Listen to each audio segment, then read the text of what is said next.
It's all about humanity. About humanity.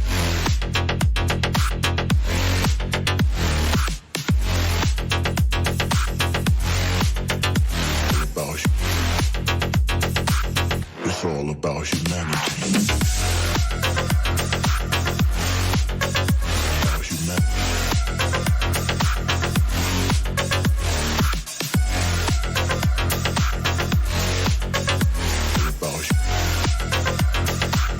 It's all about humanity.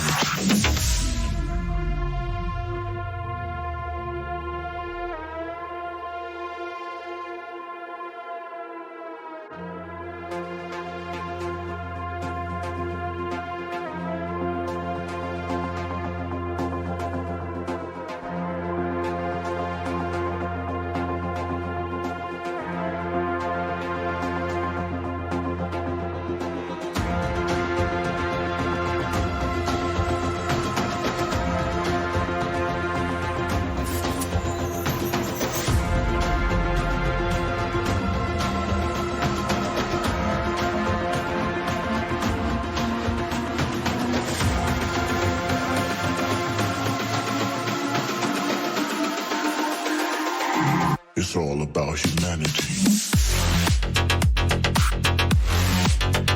About humanity.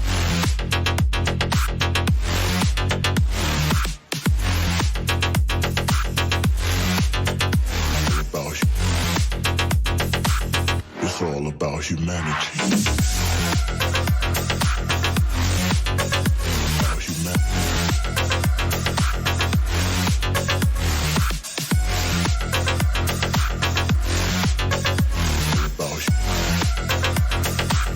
It's all about humanity.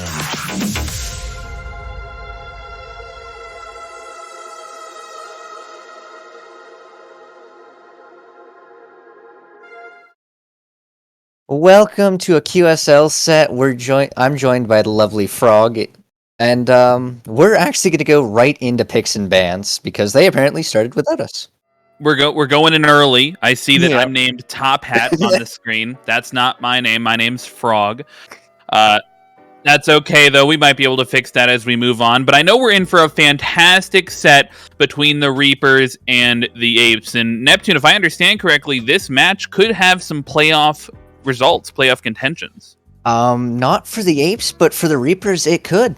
It could raise them a seed, lower them a seed. It really depends. As we do see some of the first bans come in, though. What are your thoughts on those? Yeah, early on, I expect to see some typical bans coming out, similar to what we saw in the set that we casted yesterday.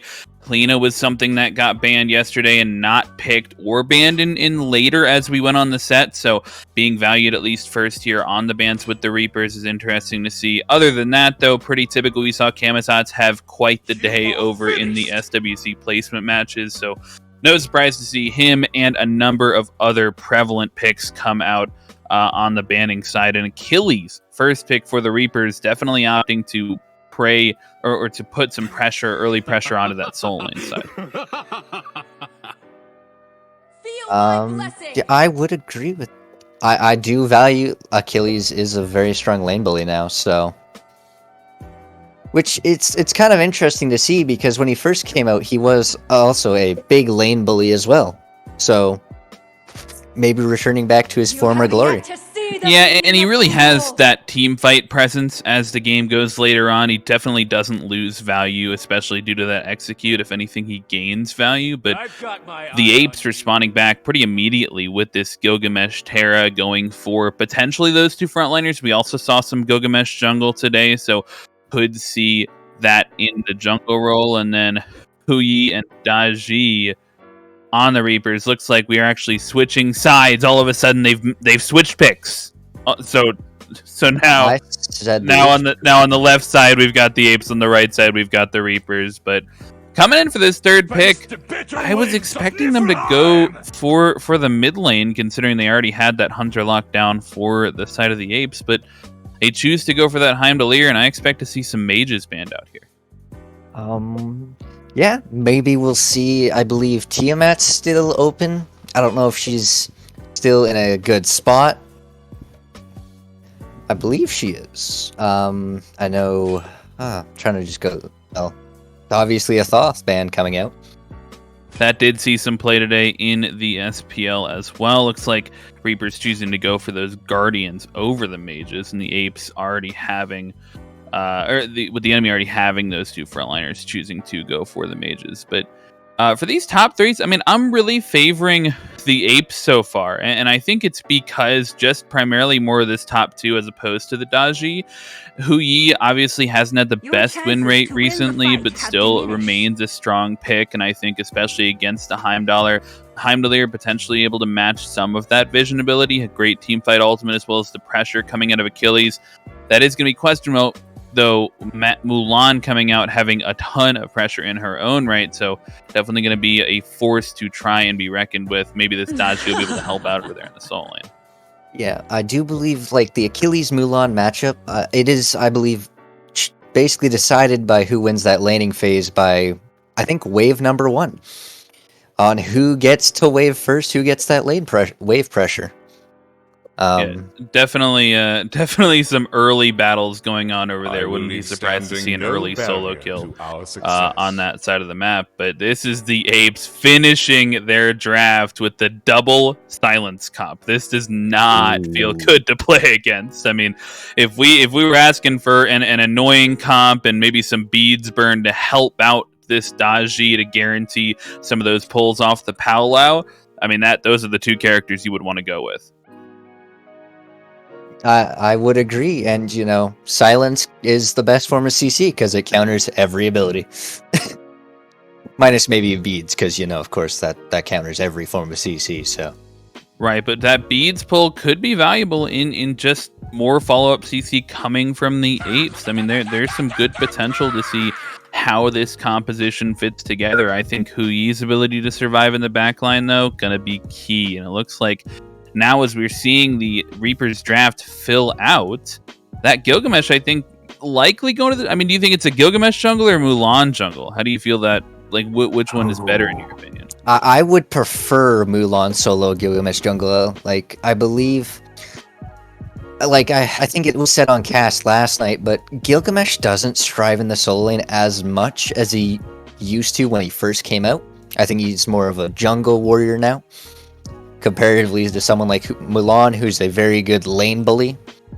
And yeah, you can see some success in the jungle with her, but I think Gilgamesh is going to see a lot more success. Yeah, and Gilgamesh certainly did see some success today. I tend to agree he brings a lot more aggression, a lot more base damage just in those abilities, and he can struggle at least with lane clear, only having that second ability to be his primary lane clear, and that can get blocked by an enemy, potentially by an enemy god. So not the best in terms of lane pressure, just great to box you out with, similarly to how Cupid functions over in the dual lane. We don't have a Cupid in this game, though. Instead, taking a look at these dual lanes, Huyi Ganesh versus the Heimdallr Terra. Now, Terra takes a second to get online. Maybe we're waiting for some level 3 action right there, but you could say the same about Ganesh, but it might be a passive dual lane here. I mean, do you expect the action to be more focused towards mid, towards the solo side? I would agree there, because I don't see a lot of aggression coming out of a Ganesha who's very much a backline support, I believe, of, she's good at peeling people off of her carries. Terra, I think, is more of an engage-heavy support out of these two, being that her ult can proc on her entire team and the entire enemy team, if you position yourself correctly. Yeah, definitely some solid AoE coming out of the side of the Apes in a couple of their abilities. But I mean, as we take a full look at the drafts here, I think I'm still favoring the Apes. Now, do you recall the records of these two teams here, and which one may have had a little bit more success as we went throughout the season? I believe the Apes have not won a game yet. Wow. This could be their chance to redeem themselves, though. Yeah, I mean they are playing with a sub, if I recall correctly, and maybe some roster changes on both sides. But with these drafts going in, I think I'm favoring them going into game one. And as we can see, let's go over some starter items, Frog. Yeah, jumping right into game here. Yeah. I mean, the first thing that catches my eye is this war flag out of the Ganesh. I think we had a conversation yesterday about how Benevolence is sort of the ideal starter item over in that support role right now, and Hera is picking that one up, being a little bit more standard. But this war flag, it's going to bring some sustain to the game. And if you're not familiar with how that item works, it's really about the assists that you stack up while in lane. So similarly in Sentinel's Gift and a Benevolence, as you get some assists on minions, you're going to get gold stacked up. You're going to get some regen passively per assist. War flag, you're getting 3 assists, and after you get those 3 assists, you're getting sustain for every time you're hitting an enemy. Like, as you get more engaged with the enemy, you are getting that sustain. So it's almost rewarding you for fighting, rewarding you for sticking around and having those early fights and that early lane aggression. So I'm a little bit surprised to see this Ganesh pick it up. Ganesh not known for his early aggression, I would say, but definitely seems like they're actually on the other side of it right now. It does seem like that, as we saw some aggression from Suboptimal and iNerdy there. And Suboptimal's main role, for those of you who don't know, is actually solo lane, so he's on the opposite end of the map of where he should be. Yeah, over here in this dual lane. That's a little bit interesting that he's role swapping over. Do you know why Pi has chosen to take that role over in the solo lane? I believe Pi isn't an ADC player at all, so he might be more comfortable in the solo lane. Whereas we do see he is under his tower. Maybe.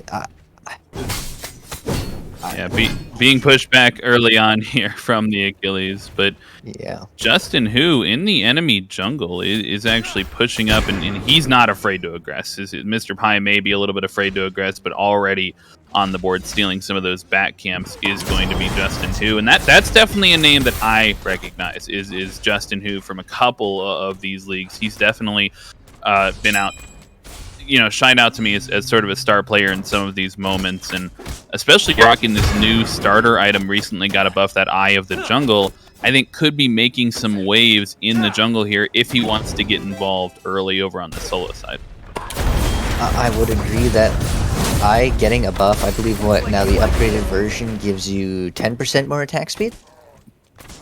I think that's the case. I think actually the unupgraded version also got a small attack speed buff, but as we're looking at it here, actually, small dual lane invade. Looks like they may be pinging Nox. Could be a rotation over. We'll see if this collapses. Suboptimal using his crystal there just to get out, but iNerdy could be in a spot of bother there, as he does not have the same choice of disengage. Nox going to be coming over from the mid lane. He's just going to drop his pillar just to try to escape, and he does. Nox could look to aggress further, though.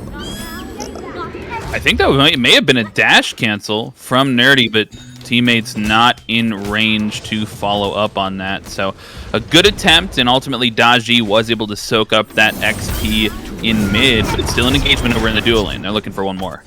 This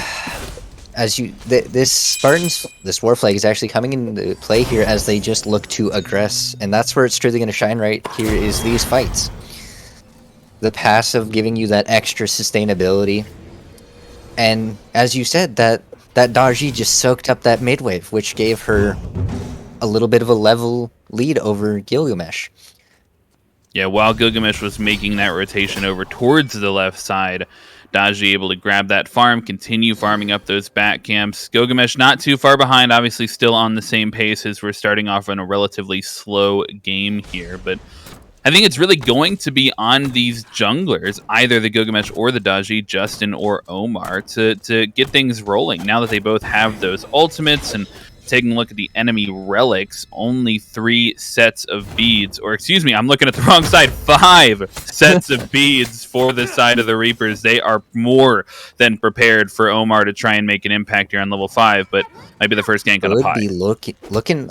It does look like he might be looking for a kill onto Pi. Pi having that CC immune ult, and Omar pulling the beads and the ultimate there. Didn't get to really see much of that fight, but it looked like Omar went right up into that parallel after the real Mr. Pi ulted and finished the ult animation. You do, I believe, get 1 more second out of when you finish casting your ult of CC immunity. I think as you land, you are still getting some of that CC immunity, but I mean, to me right there, it looked like the Apes were on the same page. They were just a little bit late to the call. Omar took his own blue buff and got, I think they shared that XP Harpy over there on the solo side, and Omar was very opportunistic time to gank, but they spent a lot of time looking for Pi, was not able to find Pi and Justin, who in the right position to secure that blue buff for his team. So despite a 4-man rotation, they end up just losing a little bit of farm for it, and you can see how that passive farm's really starting to take effect in the gold. Already a 500 or so lead for the Reapers. Granted, by no means is this a huge advantage. Anybody's, any fight could go the way of either team. Looks like a gank over in the dual lane. Ooh, close. That is rough. Maybe if Ganesha had dashed sooner, good dash out of this. Nox, though, to escape being drop kicked into a wall, which could have probably met her demise. She did have beads up, but, avoiding having to use them at all costs could be the better play here. Just, keeping your beads up for as long as you can could keep you out of a spot where AWS and Failure is in right now, being clapped and then dashed on with Terra. Root, sorry about that. Kind of just was looking at a Ganesha while talking about a Terra. Yeah, they're going to keep going in, though. Omar was the first one in. Noxalt on this as well. Earthen Fury coming out, but we'll wait for this Pala to pull some members in. Justin, who turns it around, helps his team out, take out 2 for the time being. Omar looks like he'll get out of this one scot-free, but that should be the Scorpion for the side of the Reapers. What do you think what happened? It looked like the Apes were on the aggressing side, had a little bit of an advantage there, but then what happened? I mean, it felt to me like they weren't once again on 100% on the same page. Omar dashes in over that wall, and Old Pat thought solo kill coming out over here on the left side. Suboptimal, not the ADC player you know him for, but actually may be able to gank out Omar here as well. Omar does also have his dash, but he's going to opt to clear the wave instead. Maybe look for a kill onto Suboptimal. Nope, he's going to just leave. What do you think about that call there? I think a couple things, right? As we were talking about that on that fight, I think they were a little bit miscommunicating, right? Like they weren't 100% on the same page. Daji goes in a little bit early, and then the Nox ult follows up as Daji's disengaging, and then the Terra ult comes out on the enemy team, and Justin, who gets pulled back into a team that is not ready to deal with his damage quite yet. He ends up getting a fantastic ult, helped out by being pulled in by the Palau. But ultimately, that left gank over on the side of Suboptimal, fantastic solo kill out of him using that level lead to an advantage. And Heimdallr is hitting hard at this stage of the game. If you're not ready for that damage to come out, you could definitely be caught off guard by it, and good usage of the Bifrost for him to escape there as well. As you talk about the damage there, but wow. Irish Panda gonna get the return solo kill on a low HP bar Suboptimal, and this is why you back instead of reading for waves. Yeah, one more wave syndrome right there. Stuck around a little bit too long, but it might be Dragon actually. Oh, it looks like he almost got out there, but thought maybe he could charge the ult and get it off before he died. Beautiful Terra ult there, but up in the parallel, this Daji goes. Ganesha silencing there. Good pull by Daji. Daji might be able to get out here. He's gonna get pinged. There is the hunt. Do you see Terra dashing in? But an Irish Panda is also in the area code to maybe dissuade further aggression. Justin, who also looking to maybe get a little aggressive. Suboptimal there now. So they could possibly look to aggress under the tower.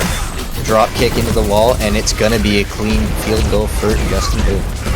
Yeah, Suboptimal ends up picking up the final hit on that one. Justin, who obviously helping out with that kill. Nox doing a lot of rotating this game. I feel like I've seen her in other lanes more than I've seen her in the mid lane at this stage of the game. So trying to help out her teammates as much as she possibly can, and choosing to opt into the Chronos Pendant first item tells me that she does really want to get involved. She's not hesitant to throw out that ult. Dragon doing a great job of at least trying to have an impact on these fights, but this 0-2 scoreline to start off, not having a ton of success, and J-Right just been able to farm up here in the mid lane during some of these rotations, as well as having an impact in a number of these fights. 3 kills out of 5 he's participated in. Right now, that 2-level lead is going to make a big difference if we go into a Gold Fury fight here soon. Yeah, and this is coming down to a case of the rotating mid laner versus the mid laner who just says, I really don't care about you guys, I'm just gonna farm. Yeah, he's definitely been more on the farm train, and Ra has somewhat of an advantage there. That movement speed passive is going to enable him to have, by default, a little bit better farming efficiency, similar to Giannis, similar to Kulkin, something like that, where it's very clear, heavy. You can just throw out the one, and you don't even have to look at the wave anymore. That beam is going to clear the wave 100% of the time. And, ooh, a beautiful drop kick by Justin, who up-downing Boomhev. Boomhev does still have the ult available, and he uses Medication Cloak to basically bring himself back up to half health. This is the power of Med Cloak. Yeah, it looks like he will get out there for the time being. They were a little bit hesitant to dive under that tower. I'm not even sure it was Meditation Cloak that played the biggest role there. I think Justin who just ended up using all of his cooldowns and did not have enough, but another dash coming in here in mid. Yeah, and another Meditation Cloak. Out of the Ganesha this time instead of the solo laner. Does Nox get affected by Med Cloak while being inside you? I don't believe she does, but hold that thought. Actually, Boomhev on the front line. J-Right might be in some trouble. Good root coming out from Nox. Oh, his team body blocking the execute there, but the dash into someone to immediately drop out of them, picking up the kill onto J-Right. But Boomhev is going to forfeit his life. Dragon also going to forfeit his life. 2-for-1 trade so far. And it's going to be in favor of the Reapers, I think. Yeah, Reapers are going to keep going here, I think, if they get the chance. I'm a little bit surprised that they're heading immediately towards this Gold Fury. Heimdallr's not in the area quite yet. Huyi's in a pretty good spot to defend this if he wants to, but Justin Hu going to be in a position to zone. They're picking up this objective. I don't know if I'm the biggest fan of an objective call this early, as we see like Mulan already becoming very low. The drop kick doesn't connect with an Irish Panda. It's going to instead connect, stealing the purple buff. And it will steal that one away, and they'll be able to secure the Gold Fury as well. I think Huyi having that ultimate available could definitely have played a role in trying to steal that one away if he had been a little bit better positioned, a little bit more cognizant of what was happening on the map. But Reapers catapulting out to a now 3,000 gold lead with some of those one fights, and definitely that Gold Fury helping out. They are in a commanding position here in game number 1. I think it comes down to lack of wards at the moment. I don't see a lot of ward vision on the map. Ooh. And color me silly, but it's actually the Reapers with the lack of ward vision, but somehow getting a better objective. We got to think about that ward's place chart. It doesn't really track time placed in the game or where those wards get placed, right? I mean, we're looking at the map right now. You're absolutely right. You're not seeing any blue wards on that Gold Fury, just one on their side of the map in relation to the Gold Fury. So at the time that objective was taken, you're absolutely right. That ward coverage was a little bit lackluster. But unfortunately, we do see the solo kill over in the ADC lane and another fight starting over here on the right side. As Boomhev has to use the ult to get out there. Dragon rooting someone with his 3, dropping the ult there. Pal Alley being utilized there. Maybe going to be able to pull someone back in. And out comes the Mulan ult, but she's behind the tower now, forcing your team to actually gum under this tower, taking a lot more damage than they want to. Drop kick comes in, connects with Dragon. Dragon going to fall there. So far it's a 3-for-1 trade. if you're Yeah. counting that solo kill. 3 for 1 across the map here, and they're going to use this heal in order to try and sustain in there. They're fighting out of the tower, and the Apes, I'm worried, are going to give it to them, but they're choosing to stay alive. The Justin drop Hood. kick was connected with Boomhev, but Boomhev is a very tanky boy. He may be able to take this fight using that combat dodge to maybe dodge a little bit more abilities than most people. But in comes an Irish Panda picking up the kill onto Justin, who staying a little too long. And Oh, no. ooh, J-Right gonna pick up that kill. But is J-Right gonna fall? Out comes Aegis. Ooh, beautiful Terra stun there, but he may not be out of the woods yet. And We're Irish gonna Panda- keep going around in circles. Yeah, trying to hold on to this one. Dash should come up quite soon. I think he should, or at least he is going to keep tracing this. Whether or not he should, he does have that ult come up, so will ultimately finish the kill. But this fight's going to keep on going. But as we don't get a break, out comes ult out of Dragon. Out comes the Nox ult from Dragon, and the other Armor is gonna look to pick up iNerdy, and he is. The King Pi trying to help his teammate as much as he can, dropping the ult there. Dodgy and a spotted bother, but dodging. He dodges everything. Yeah, and the then root.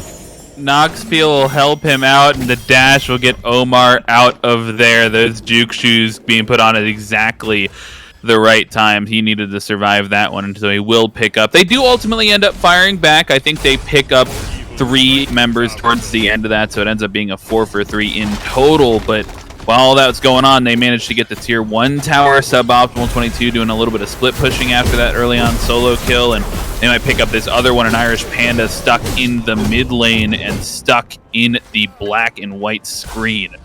Back to base for him, and suboptimal is going to keep on pushing. What do you think was that determining factor for letting the Apes get the reverse picks there?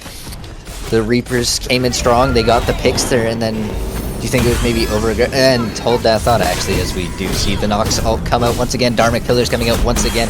Suboptimal gonna use his Heim Crystals to get out of there.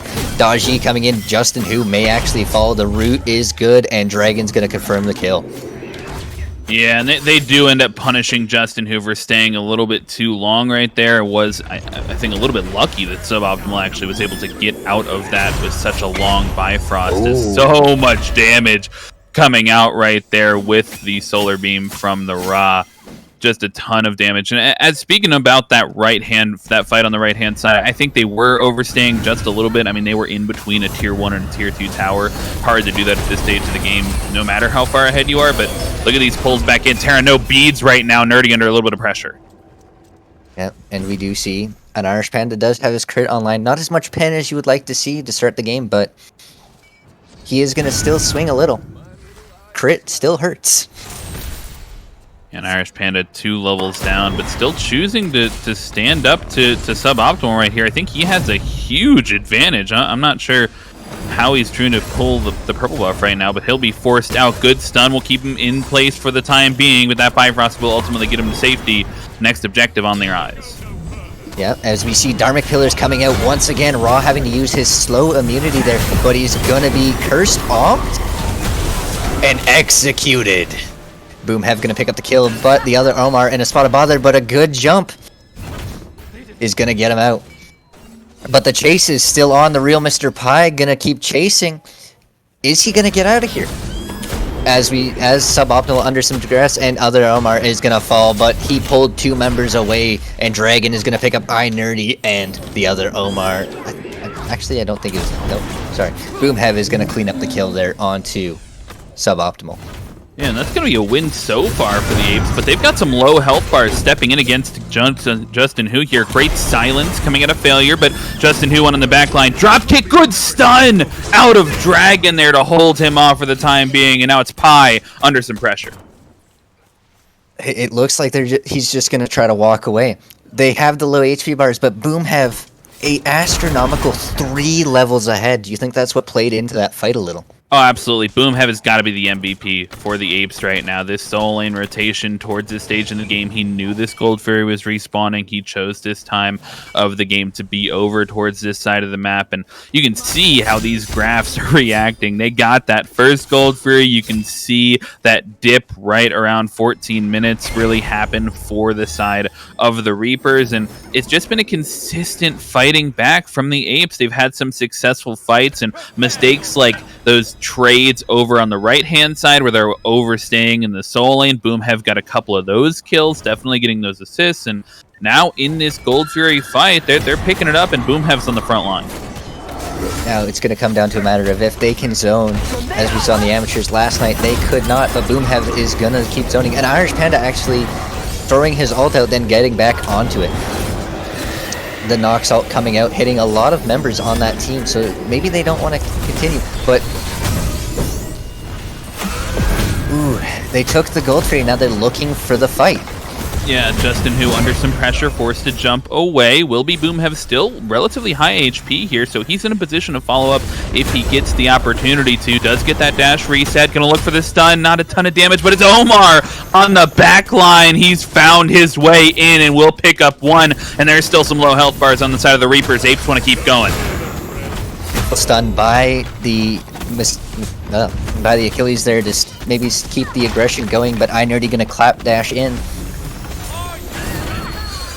Boom have going back into this tower though. Maybe they do want this, and they're gonna keep looking to take this fight. The other armor looking for maybe a little bit of damage, but he's gonna feel the wrath of a solar beam. Raw ult coming out. Ooh, and I think it's time to leave for the other armor. Yeah, Omar getting pretty low there with that raw ultimate.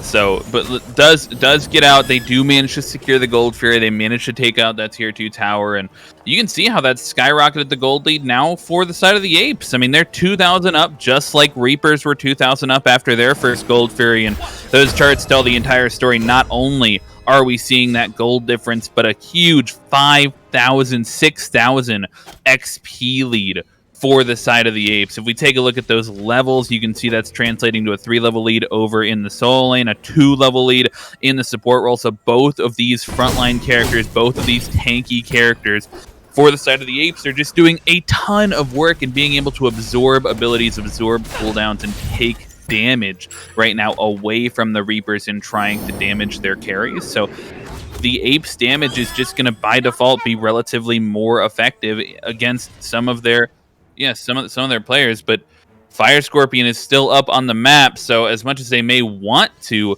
take advantage of this quick lead that they've gotten and try and keep pushing the envelope, the only objective up on the map is that Scorpion. They're going to have to wait at least a little bit. I just want to touch on, excuse me, as the real Mr. Pie just gets deleted. Fire Scorp being up at 21 minutes in the game. You don't see that often in high levels of play. Speaking of which, it's going to look like an Irish Panda returns the favor of the solo kills onto suboptimal. Yeah, we've had these solo kills trading back and forth over in the dual lane. Suboptimal gets the worst end of it that time around, and with that, an Irish Panda will take a 1-level lead, now a 3-level lead in the support role, likely to jump back up to a 3-level lead now in the solo role. And I gotta say, the real Mr. Pie just has not had a great go of it this match. I understand that maybe he's a sub last minute, he's put into this role that he's not necessarily as comfortable with as some of his other roles. I'm not 100% sure where he's coming from in terms of a role perspective preference-wise, but definitely not being able to stand up to Boom have currently, and this serious deficit is going to impact them as now the Fire Scorpion's been taken down, and I assume this Pyromancer is likely next on the board, and if they want to fight around that objective, it could be the Fire Giant next on the horizon. You might be right, and knowing the real Mr. Pie, his actual main role is the support. So coming from it's the sub killer swap basically. If he went to the dual lane and the real Mr. Pie is going to the solo lane, Yeah, definitely transitioning over there and having a rough game one, but definitely still positive things on the side of the Reapers. This gold lead at 23 minutes, 4,000. Nothing to scoff at, to be sure, but absolutely still going to be able to fight back into this game. And that, I'm looking at their carries, right? Ra still keeping up in levels. Heimdallr still going to put out a ton of damage, especially now having the Executioner online. But you can see how comfortable both these tanks are for the side of the Apes, just stepping up in the front line, trading a little bit back and forth, and we're set up for an objective fight. We are. I do believe that was Raw Beam coming out, Gilgamesh also coming out, the Dharmic Pillars coming out as well. Out comes the Pal-El. Dragon's going to pick up that kill with the tick damage from his ultimate. Dodgy in a spot of bother, she's going to have to leave, but Boomhead is the one who's going to keep wanting to go in on the real Mr. Pie. The stun is clean. He's looking for something. An Irish Panda is caught between people, but he's going to pick up the kill before he falls eventually to Justin Who. But the real Mr. Pie also on the docket. A 2-for-3 trade in favor of the Apes. Nox doing a ton of work in that team fight. You saw Dragon just hanging out towards the back of that team fight, able to throw out the ultimate early. So getting that 40% damage reduction onto the enemy is going to be fantastic right as that team fight starts. So props to him for knowing the timing on when to throw that out. He also manages to pick up a kill onto J-Right with the tick damage from that ultimate. But then after that, I mean, he's standing in the back line. He's ready for his teammates to, as they're exiting the fight, run towards him, look to him to help them out and try and peel. He manages to do a ton of damage on the Pie as he's exiting the fight, saving Omar, able to run away there successfully. And then there's a managing to help out secure the next kill. Justin Who locked down right there on the Pyromancer with yet another root from Pi, like just hitting his abilities, and that's so key on Nox, being able to consistently hit those silences, and those roots can be so impactful when they're on the mark. And if they're not, you can sort of just be a force standing in the back line waiting for what's going to happen next. You're not doing any basic attack damage at that point, but definitely some props coming out to Dragon there on the Nox, having a huge impact in that team fight. And although it went a little bit even, I do think the Apes right there able to take down the Pyromancer, so it's only going to be Fire Giant on the map in addition to this Oni Fury, but everybody's focused on the right side. It's the age-old dance of time of Fire Gigante. And what's interesting is that lead that Suboptimal had in the dual lane is gone. The lead that I believe Justin Who had in the jungle to start a little bit earlier in this game is also gone, and J-Right, even when he went for the farm over gank, Dragon ended up ahead of him. Yeah, that lead also, I mean, all the leads essentially gone at this point, maybe outside of that solo ADC role. Whereas the support's close enough to be considered essentially even at this point. But everybody is coming up on level 20. So we're going to be focusing more, I think, on the difference that the gold can make. You're going to see the players on the Apes finishing out their builds maybe a little bit earlier. Not huge, but because of this 3k gold lead, that's likely split more or less evenly between the teams. But take a look at the buffs right now. 5 enhanced buffs on the side of the Apes. They are rocking all of those around their waist, and they're in a good spot to try and force this fight. I do want to touch on the builds, as you said. The Nox built a Warlock Staff 3rd item. Yeah, that is not something I was really expecting. Definitely trying to prioritize survivability there, but Nerdy engaged on force down to the Urn Fury, but it's actually Justin Who now in a rough spot, and I thought something may have been forced on an engage right there, but it looks like they'll just trade Nox ult for the Earthen Fury, and they're going to pick up this objective. I kind of like the trade there in favor of the Reapers. Like, all you did was trade your support ult. Now, Dragon's ult is on a very low cooldown, as it's already almost back up. I mean, so much cooldown in the build, especially that Chronos Pendant early on, 40% already with that upgraded starter item as well. So you can see already another ult starting the fight. And it's going to be them engaging onto this fight. Raw ult coming out as well. They're going to keep engaging. Dharmic Pillar was used as well as Pal-El to pick up the trade, and they're going to be aside.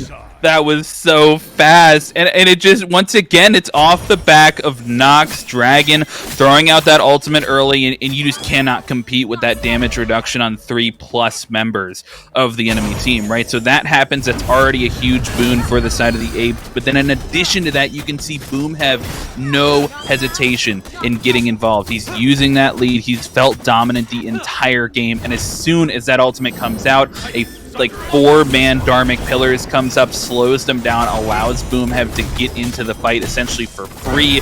He's going to be able to clean up 2 executes in that fight, getting himself a double kill, and then Omar diving through the back camps, getting into the back line, doing his fair share of damage. Irish Panda joined him for another double kill, and just the Apes coming together really, really well towards the end of that game to make sure that they were able to close that one out. Really, really well played team fight at the end there. No one took the Fire Giant. Yeah, I mean, at 28 minutes, they win the fight. They don't necessarily need that Fire Giant. They had that tier 2 tower in the mid lane. They only needed that Phoenix. And when only that one structure is standing between you and the end of the game and 30 seconds plus on those respawn timers at 28 minutes into the game, I think they made the right decision there. That wasn't even close. They were able to end with no respawns coming in, so they took their opportunity. Clean deicide, clean end. I'm excited to see how Reaper bounced back in game number 2. I mean, this already losing that one game, I think knocks them down a couple seeds in playoffs. I do believe so as well. So I believe we're going to go to a quick intermission, and we will be back with the action.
So I've come to the conclusion, just a rotten. All right, welcome back, everyone. After that quick intermission, we're going to jump back right into the picks and bans, and we're going to bring you this action right away. What is up, everybody? How are y'all doing? I am joined once again by Frog. Sorry about that, Mr. Frog. I kind of forgot about you in my rush to... Oh. No big deal. You know, we out here doing frog things. First ban we see, Camzots. Camzots can flex solo or jungle. What do you think about that? Yeah, he's a pretty sick pick right now. Really top tier. Man does a lot of damage. Really good, just all-around character. We're going to see the standard Cleo, Yamoja. I wouldn't say the standard Yamoja, but the Reaper's going to first pick this Achilles, taking it away from Boomhev, who had a very successful game one on it. But they're going to counter it with an Ardio, and I do believe Ardio may win that matchup. What do you think? Ardio is just really good at stalling out the lane, just really into anybody. She does have a lot of damage, and if you're not playing really careful, she can just outright win lane. But almost every single pick struggles into Ardio right now. We're gonna see a Jingwei as well, super safe. Khepri is a Nami. And a Ganesha to round out these first three picks on each side. Which team do you favor? Kind of leaning towards Reapers. They have a lot of damage. They got an awesome revive out of Khepri. The Apes also have a pretty decent team, a little bit more late game oriented than the Reapers, in my opinion. You'll never defeat me. There we go with an Erlang Shen pick. That should kind of make their early game a little bit easier. Erlang is nasty. Face the wrath of a sorceress Morgan Le Fay. She's. I feel like she's in this weird spot where she's good, but not good, depending on the matchup. Yeah, she can be pretty matchup dependent. She does have a CC immune ult. Unfortunately, you can't really go anywhere special with it. You just you're just CC immune and you throw out a bunch of damage. Now, we do see the Thanatos rounding out the Reaper's pick, and then we see this Nox once again. Dragon having a very impactful game on her, and, silence is best form of CC. For sure. I'm 100% behind the fact that Ganesh and Nox is by far one of the most annoying comps. Throw in an Ardio into that mix as well, and you are not going to have a fun time. I mean, you're going to get crippled, and then you're stuck in a Nox silence into a Ganesh silence, and that Nox silence hits like a small truck. Close. I am pretty interested in the Reaper's draft, though. They have a Khepri, and then they have two Executes. I think they're taking it away from the Apes. You don't want your Khepri ult to be executed, because, well, kind of defeats the purpose. Exactly. This Erlang Shen, though, I kind of like it because it brings a lot of early aggression, and Thanatos, having to be a pub stompy god, has to excel in the early game, otherwise, you're just not going anywhere. I do think Erlang might kind of struggle, attempting to gank dual lane. He might fare a little bit better in solo. Achilles is kind of annoying to kill. He's got his ult where he can just dash away. He's got his stun, but I don't know. This is going to be an interesting game for sure. What do you think about this mid matchup? Morgan Le Fay versus Nox. Both kind of annoying gods in their own right. Morgan Le Fay having that fear, slow, or clone that she can send out. Comparatively to Nox, who brings a root and a silence. And a damage reduction ult. Morgan Le Fay having that healing ult and the, I believe, knock up with her dragon. Yeah, so Erlang is going to have kind of an interesting time attempting to gank this Morgan Le Fay in mid. The mid 2v2 should favor the Reapers. You got Thanatos, the silence, Morgan Le Fay with just endless amounts of self-peel. And Erlang, he's got to sit right on top of you to get all of his damage out. Nox with her silence might help that out a little bit. She's got her root as well. It could go either way, but I kind of feel like the Reapers are in a better position for the mid 2v2. So be safe to assume then that you're going to favor this Reapers draft. For sure. For sure. I might actually agree with you there. They took the executes off the board. This Capri should have a fine time as long as he is not deleted by a Nox. Yeah, Nox is one of those interesting characters where, you know, if she has a really good early game, you know, if she's allowed to snowball, her damage is incredibly surprising. It feels like it comes out of nowhere. You know, if you get comboed by her 9 times out of 10, you have, you know, 80% of your health taken away. Sometimes she just outright kills you if you're a squishy. Tanks Alright, trying to get their damage out is just going to be interesting. We're going to see how this plays out in game as we see Nox going to go for the Sands of Time, Morgan Le Fay going to go for a Conduit Gem. And we see Ganesha picking up Benevolence instead of War Flag this game, as well as the Capri picking up Benevolence. Yeah. I'm wondering if the Ganesh using War Flag was just trying something out. I don't think I've ever seen anybody like seriously build a War Flag, unless they're playing like a Warrior maybe support. But wow, this is some damage. Some early aggression coming out. Maybe are they going to be able to pick up this kill? Wow. He juked and juked. It took a lot longer, but that was a very quick early blood. But in the mid lane, J Wright getting half health by just 2 abilities. And that's that Nox combo we were talking about a little bit ago. She does tons of As Justin Who gonna deal a little bit of damage. But Nox may actually fall here to the tick damage, but the other Omar gonna pick up the Thanatos and looking for J Wright.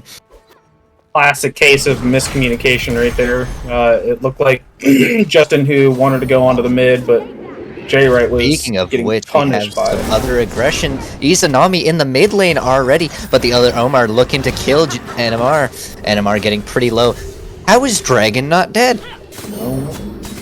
He's gonna look at J Wright. Is he gonna die to Mannequin Scepter? No, he gets out with 1 HP. Such an unfortunate situation there. It looked like Dragon could have died to one more auto there, but unfortunately J Wright just missing his autos, missing his abilities, could not finish off that, you know, probably 20 health Nox there in mid. Yeah, and she's choosing not to back. Like, this Nox is a little healthier now, though. And what's interesting, with that very early gank, it's let this duo lane kind of catch up from being first-blooded. For sure. It was a decent attempt, you know, unfortunately I don't believe they snagged anybody. So it does end up being more worth for the Apes there than it was for the Reapers. You do like to see that kind of aggression, though. It's nice to see your team really feeling themselves, really trying to go for these early rotations. And as I say that, Justin Who, unfortunately, misses his throw there. I don't know if he would have killed Boomhev. Would have been nice. Thanatos Scythe kind of be surprising for damage, you know. I believe it's what? Can't remember the scaling on it, but hold that thought, as it's gonna look like the other Omar picks up the kill there. Suboptimal looking for the kill onto Boomhev, gonna pick it up, but the other Omar's out for blood, possibly, but no, they're just gonna leave. Yeah, good on Sub there to at least trade out a kill. He does have some decent pressure here in solo now. He should be able to solo out his blue, clear out this wave before Boomhev comes back to lane. Should be sitting pretty with a little bit of a lead. But as we were talking, those duo lane rotations to mid, they can pay off. But unfortunately, when they don't pay off, you know, that first blood just kind of went out the window. Both teams here pretty even. It looks like they're maybe 400 or 500 gold behind. Not really a huge issue here. No. But I like it. You know, I like to see that early game aggression from the Reapers. The early game aggression can pay off in different ways. Artio being a god that, you know, if she gets behind, can kind of feel bad. But we do see the ult coming out. A dash from this... Oh, more silences, a root, and a knock-up, and here we go. We do see the ult coming out of Morgan Le Fay, the other Omar not wanting to waste any time going back onto her. She is very low. He's looking at the Kefri, who doesn't have an ult. Again, it looks like the Apes, they're suffering from a little bit of miscommunication. In my opinion, Nerdy should have easily been dead there. He was kind of caught out and separated from his team. But for some reason there, for like a solid 5 seconds, nobody was nobody was doing anything to him. They just kind of were walking towards him, and they let him get away. You did see Omar try and chase him down a little bit, but that Kepri route just kind of didn't let it happen. Yeah. You do see J Wright having just backed, maybe we won't see the syndrome of another wave come out of this game.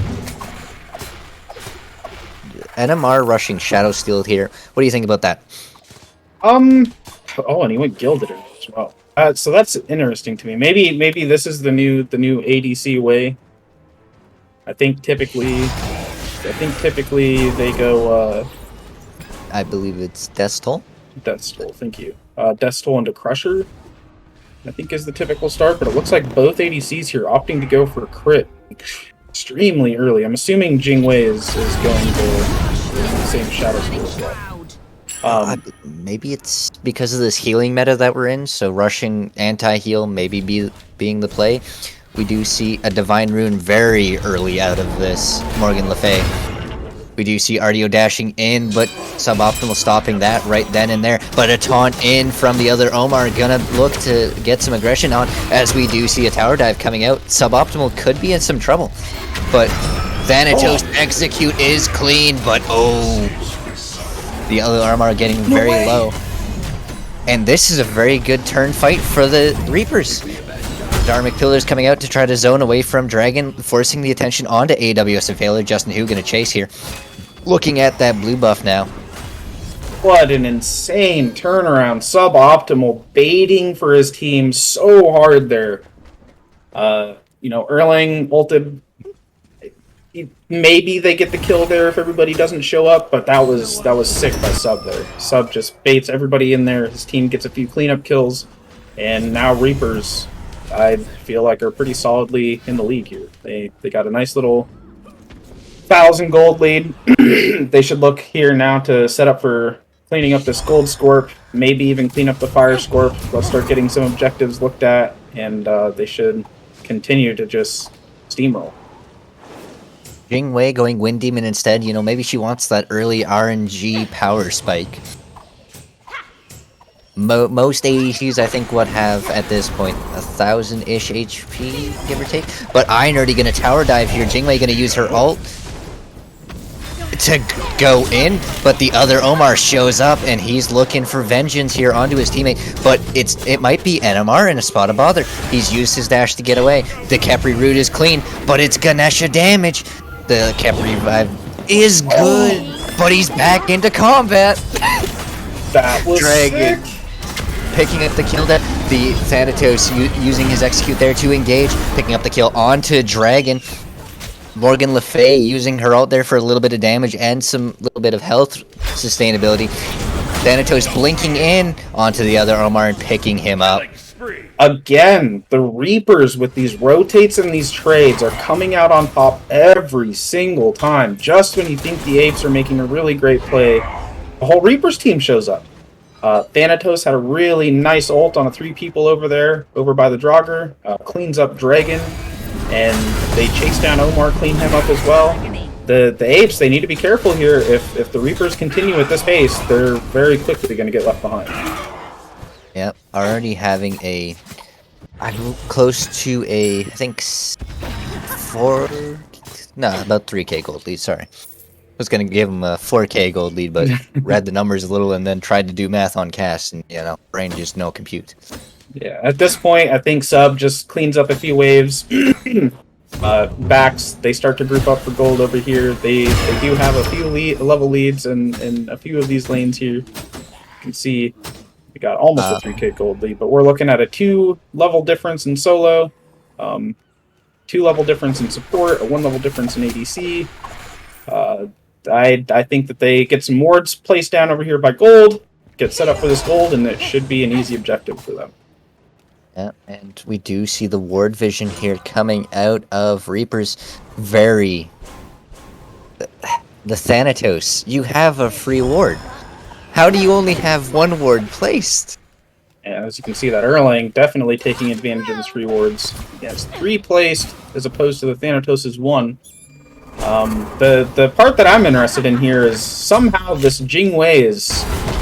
I've seen now that there's a 3-lane or a 3-god rotate over to the duo lane as Omar gets cleaned up by Justin Hu on the Thanatos.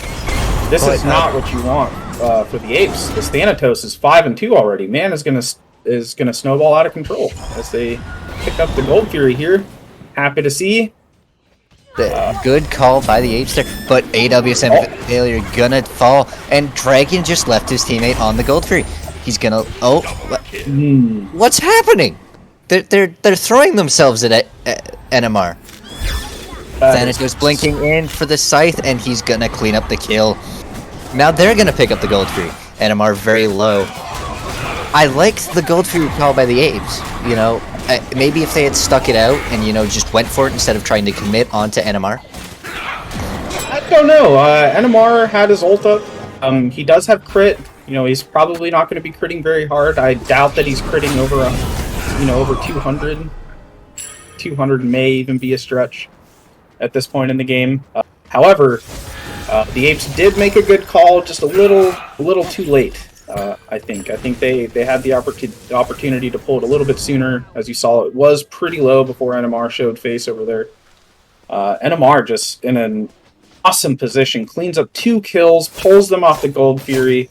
His team rotates over, and they just snag this massive gold lead now, pushing almost 6K as opposed to the 3K a few minutes ago. The Reapers, they are prime and in a really good position here to just continue to steamroll the rest of this game.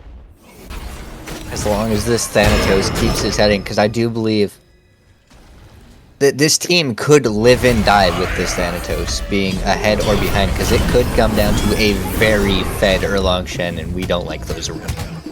We do not. Speaking of and, Thanatos. Yeah. This Thanatos is coming out of control. He is coming out of control. NMR picking up the solo kill in the duo lane we were watching Thanatos just decide to kill the Ganesha for the fun of it, I believe. Yeah, NMR doing a really good job pushing this lead. He understands that he is a complete or almost a full item ahead of Irish Panda here. Trying to battle into an Izanami that has Aussie online, as well as a little bit of crit, is just not the way to go. Jingwei being one of the safest characters to play in the duo lane. It's interesting to me to see that she's died 3 times already. We may even see, speaking of which, we do see a tower dive coming out of Boomhev once again.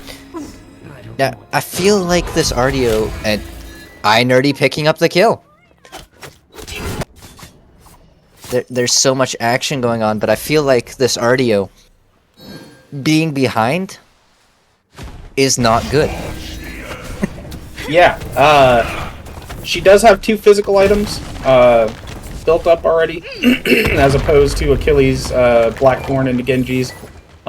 Interesting, I think, to see a Genji's. You know, it's not a terrible item, it's just not one that you see very often anymore. It does have really nice cooldown, it has a decent passive, I enjoy it.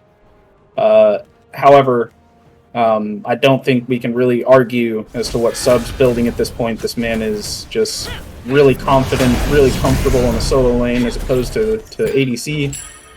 He's doing his job right now, and he's doing it really well. I will agree with you there. He belongs in the solo lane. I believe the solo lane is a home to him. Yes, sir. It could possibly be where he resides and puts his house. I mean, do you see that even with these 2 physical defense items on Boomhead, this man just lost a quarter of his health to Thanatos really quickly in the blink of an eye. That could come down to the Scythe extra little part of the text there. I believe it does, what, a percent-based damage? Oh! Speaking of which, we're sadly interrupted against 10. Oh, there we go. 10% of max HP. So stacking health against the Thanatos. Yeah, that's gonna hurt for sure. We do see NMR having his beads forced out there by the silence, but he's gonna turn this fight around and he might just die to tick damage. Nope, he's gonna heal. No. Oh no. Okay. Okay. How you gonna let the man almost live that long? And Dragon's gonna fall here because, you know.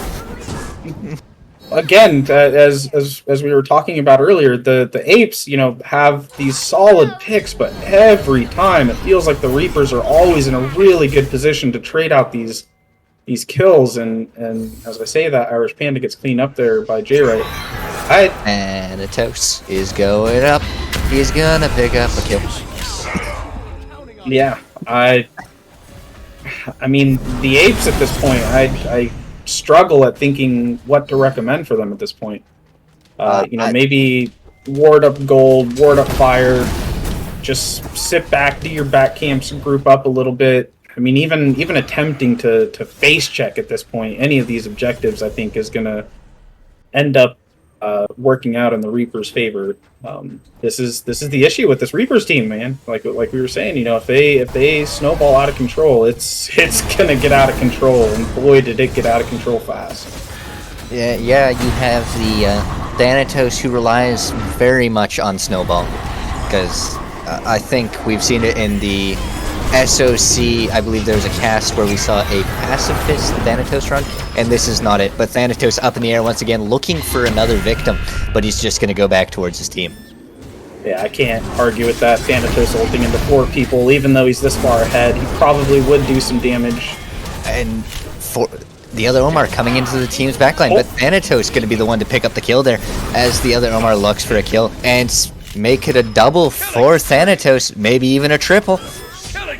Aw, sub killer. What do you think the comms on that are like? Hey, you want this triple kill? No. Let me restrict you of having this. You know, it's not even the Reapers comms that I'm worried about. It's more the Apes at this point. Was a deicide really early in the game, 16 minutes in. This should be a free fire giant. I see potentially maybe right lane tower going down, although I doubt it with how low some of these characters are. I'm sure as soon as they finish up this fire giant, they back and group up, potentially pushing down left lane and then continuing on to mid and taking the solo tower before they once again back and group up.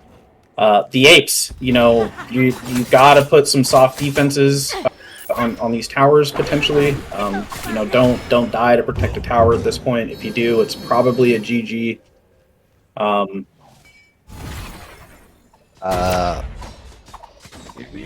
We're being. What are we looking at here? We see an Izanami with kin size third item.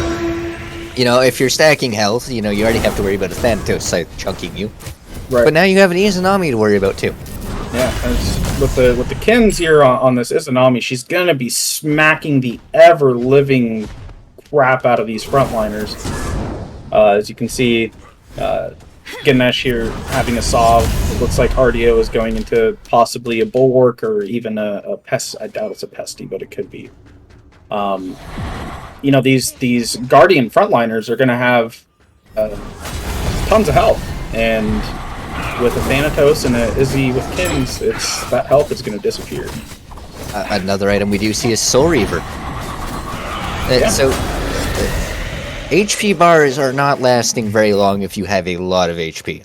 Exactly. So, I'm also confused as far as this Nox's build path is going. You know, I do appreciate a good Warlocks game. However, I feel like at this point you're not going to be able to finish those stacks. Maybe instead of building that tier 2, you swap into, you know, an E-staff even, anything to help you stay alive and get out of all of the CC that the Reapers have. Carbon killers being dropped. It's a good Ganesh ult. Yeah, kind of zoning away the team, but Thanatos is up in the air and looking for blood, as Achilles is also up, and he is also looking for blood, and he will find his blood. But NMR falling very low. Justin Hu finding the kill there as well. And we're going to see the use of this Khepri ult come out. No one's going to fight you while you have Khepri ult, because they don't have an execute, so... And we see the other Omar in a spot of bother, and he is going to fall there, as the only one left alive is Dragon. That's GG. This was... Oh, I guess they don't want to end. Okay. I can't disagree. They do still have 2 towers up, so they, would be a little bit greedy to go for the end. I don't know. Maybe if Izanami was there, I think they could have potentially ended there, but not a problem. But the scoreline here, sitting 28-4, the Reapers just wow. They are putting on a show. 17k gold lead. I believe that's a 20k XP difference. We're still kind of at the point where level leads definitely matter. As I say that, we take a peek here at the leveling, and it looks like Ardio is 4 levels down, Erlang 5 levels down, mid 3 level difference, ADC 5 level difference. That's just unfortunate. I think this game was just kind of lost in the early game, where the Apes were having solid 1-kill pickups. The Reapers were just trading them out so incredibly well. I feel like the Apes just kind of overstayed their welcome in a lot of positions.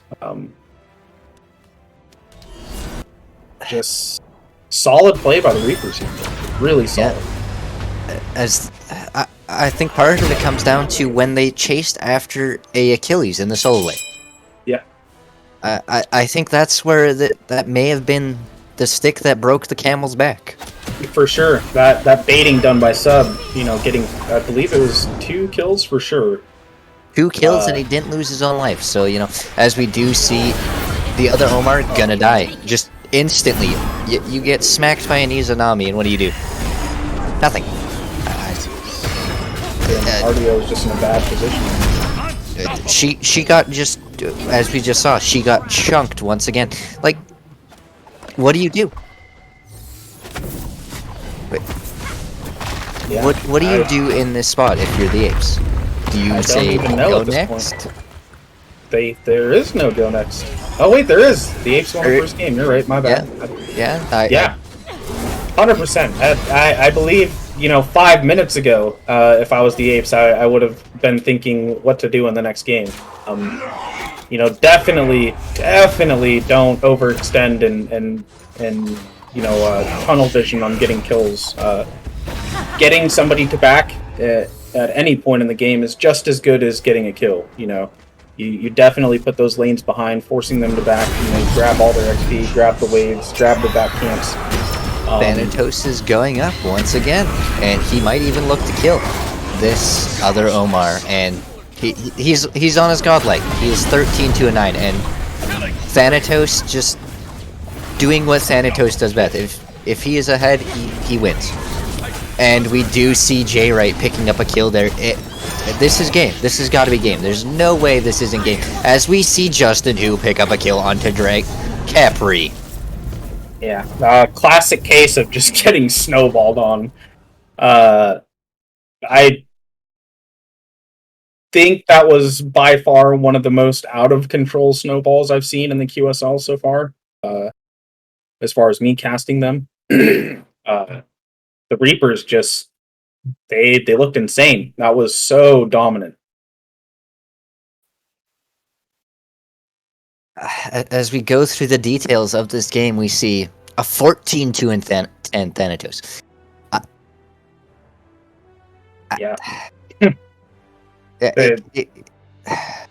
It's hard. It's hard to even speak on it because I feel like banning out Justin Hu is pretty hard.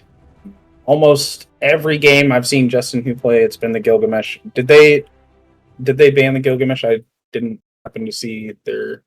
I do not believe they'd ban the Gilgamesh.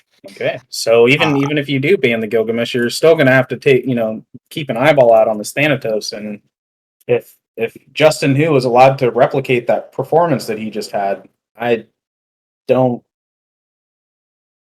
see the other team winning here. The 2-0-20 Kepri.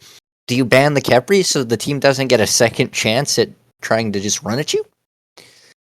I mean, at this point, maybe take it away from them.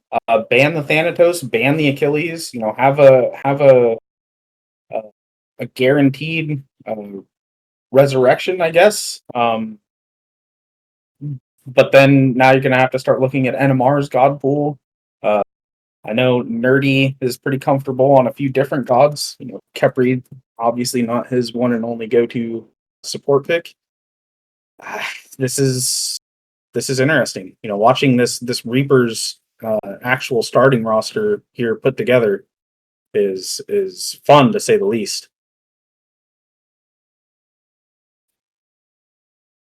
All right. And we will be back with more of the action as we go to a quick intermission.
Disaster, a reckoning. You wonder how I got this way.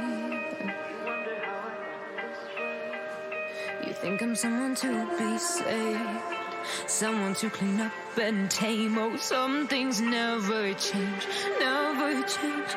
Oh, you think I would look pretty on your arm once you cover up my bruises and battle scars, but it always ends the same. Can't bear the things I've had to face. Got you crying on your knees in pain. Oh, some things never change, never change. Oh, you'll break your back to make me feel again.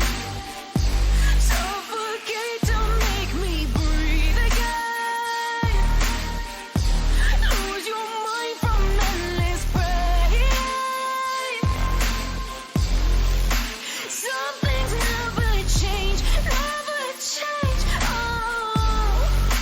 Redemption ever came. I stopped asking for forgiveness, cause you should know only fools tread where the angels fear to go, but you keep trying to get too close. Save myself by turning into stone. So save your judgment cause you just don't know. But some things never change, never change. Oh, they say I should feel guilty and change my ways, leaving crumpled bodies in my wake. Swear I didn't mean to make them break. Swear I didn't mean to make them break. But they're so delicate and so mundane, and they keep coming like a moth to flame. Oh, some things never change, never change. You'll break your back to make me feel again.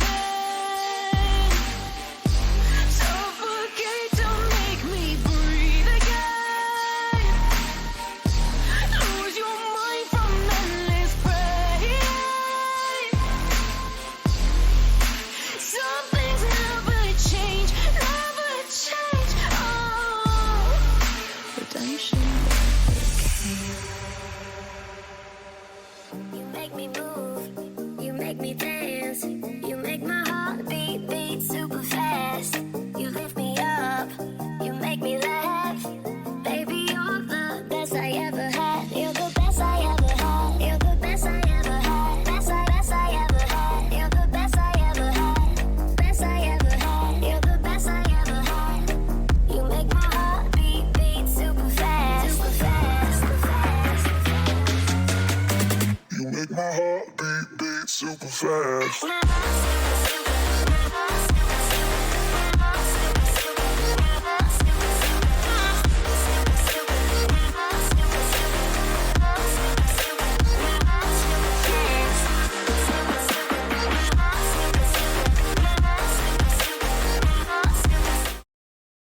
Welcome back, everyone. We're right into the action as we're heading directly into picks and bans.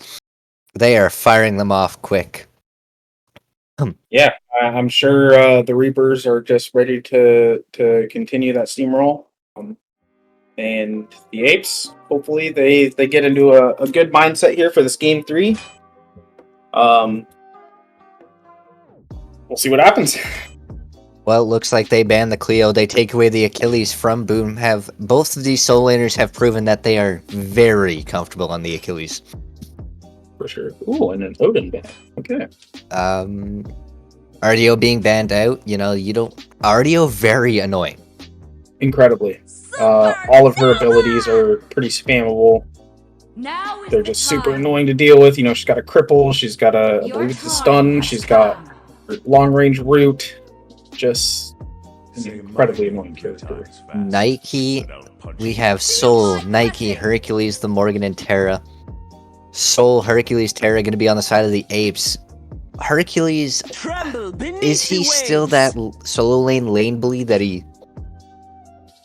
once was, where he had those very high damage numbers?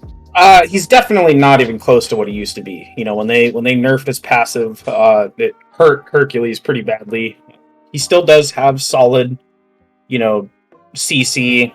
He's got pretty decent survivability with his 2.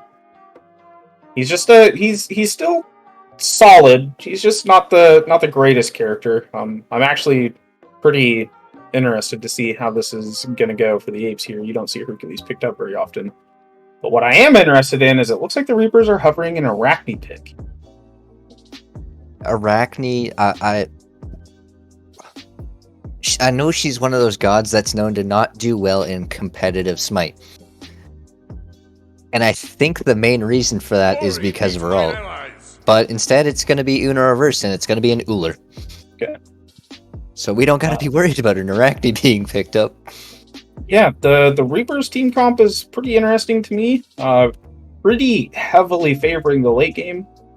But Uller, known for bursting people in the blink of an eye, just milliseconds, and your health bar is completely gone. Emoja, solid crowd control, easily able to break up team fights. The Morgan having the option to turn into anybody she wants to. Nike with her role, getting a huge shield, lots of slow. She's got solid poke. But the Apes, their team now is looking to be a little bit more aggressive in the early here with the Tsukiyomi. Tsukiyomi just really feels solid, in my opinion, kind of just all around. Late game, he's a monster, able to just instantly teleport to the backline using his ult. Tiamat, super survivable, tons of damage. Terra, one of my favorite support picks, is finally open to be played. I'm really liking all of these picks, to be honest. Like I said last game, this game, in my opinion, is probably going to be more evenly matched. Hopefully, but we'll see what the Reapers pick last. Yeah. Me being a Suki one trick in the jungle, I like seeing Suki played, He's got the ability to also, come late game, basically go onto your backline, deal 1200 damage, and just go, ha, you had an HP bar. For sure, and it looks like they're going to be hovering the Thanatos pick. Hovering death worked out for them. Let's run it back. I would tend to agree with you, but they do have a small amount of healing. I say small, but it's not really that small. On the Apes, I feel like the only characters this Thanatos is really going to be able to focus on to execute is going to be the Tiamat and the Tsukiyomi. Terra with her ult has lots of healing. With her 3, she's got a decent amount of healing. Hercules with his 2. Soul's got her immunity. Tiamat and Tsukiyomi really being the only ones that should be able to consistently execute. But Justin Hu, he's a nutty player. We'll see what he does. Yeah, and actually Tiamat does also have some healing when she's in her flying stance. I believe when she kills a minion or a character, she gets a little bit of health back. Okay, there we go. Yeah, So so interesting pick. Tsukiyomi going to be the only one who's really going to be able to be consistently executed.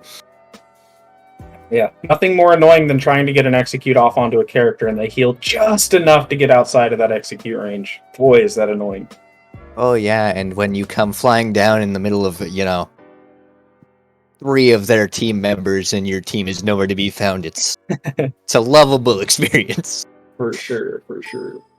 This isn't coming from experience, it's just mildly been seen, I swear. Yeah, so you made me go first last time. Now I'm curious for your opinion here, Neptune. Which of these team comps here do you favor?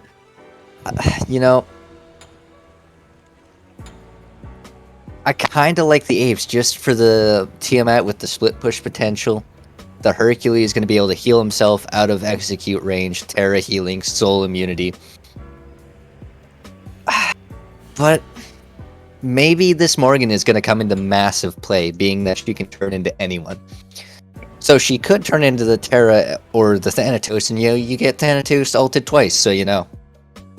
That's going to be a fun experience. Yeah, I'm right there behind that. She also does massive amounts of damage. Her invisibility is a lot of fun. Running around, sneaking up on people, smacking them with your 1 and your 2. Just, I don't know. I'm struggling to decide which of these team comps I enjoy more. The Reapers a little bit more. I feel like require you to play mechanically a little bit better than the Apes. The Apes is more just kind of point and click and do stuff. But they are incredibly survivable. So as we hop into game, we'll be able to we'll be able to see this play out. Now, this game is for all the marbles right now. 1-1, best of 3. So whoever wins this takes it home. Yeah, and we're already seeing some different build paths here. It looks like both supports here are going for a benevolent start. Not too shabby. And both ADCs doing a Death Toll, which is interesting to me because it looks like Uller is going Death Toll into crit. I believe he's rushing a Shadow Steel again.